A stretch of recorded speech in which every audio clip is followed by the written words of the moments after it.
Periods ہیں کہ جس کی بات تھی کہ اب یہ پیریڈ تو وہ تھا کہ جب مغلوں نے جب پورا ڈیزاسٹر کر لیا تھا تو بہت چھوٹی چھوٹی سلطنتیں پورے مسلم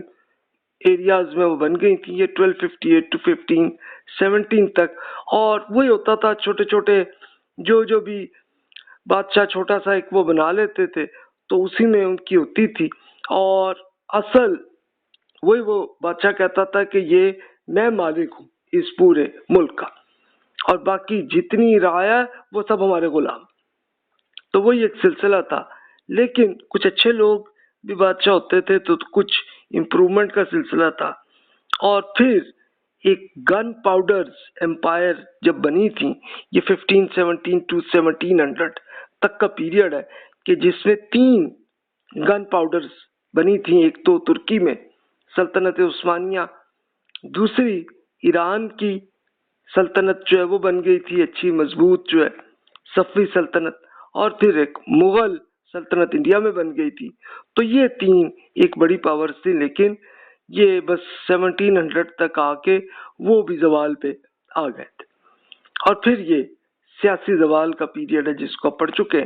1700 to 1924 تک، کہ جس میں اسپیشلی یورپینز آئے، اور یورپینز نے آہستہ آہستہ کرتے کرتے انہوں نے آلموسٹ مسلم ممالک پہ اصل کنٹرول پھر یورپ کا ہو گیا تھا. تو یہاں تک کی اسٹڈی تو ہم کر چکے تھے، تو بس یہ کہ پوری جسٹ آپ کی میموری کے لیے یہ کیا تھا یاد. تو اس کے بعد کیا ہوا، اب یہ سوال ہے. اس کو میں کہتا ہوں ریکوری کا یہ دور ہے جو 1924 سے آج تک جاری.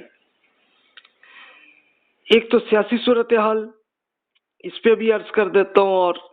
نئے ممالک پھر آزاد ہوئے، اور ہوئے کیسے، معاملہ کیا ہو گیا کہ کس طرح سے ہم آزاد کیسے ہو گئے، تو اس کی ہم بات کرتے ہیں. ابھی ہم یہ پہلا لیکچر تو ہم صرف پولیٹیکل معاملات پہ ہی دیکھتے ہیں، پھر اس کے بعد پھر علمی اور فکری اعتبار سے کیا کیا تحریکیں بنی ہیں اس کی سٹڈیز ہم اگلے لیکچرز میں کرتے ہیں. تو ریکوری میں دیکھیے مختلف پہلوؤں سے ہم دیکھتے ہیں کہ کیا ہوا تھا کہ کسی حد تک سیاسی آزادی ہوئی ہمارے، یعنی یہ نہیں ہوا کہ ہم 100% آزاد ہو گئے، نہیں، ابھی تک یورپ ہی کی پاور، یورپ یا امریکہ کی پاور وہی رہی ابھی تک ہے. یعنی ہم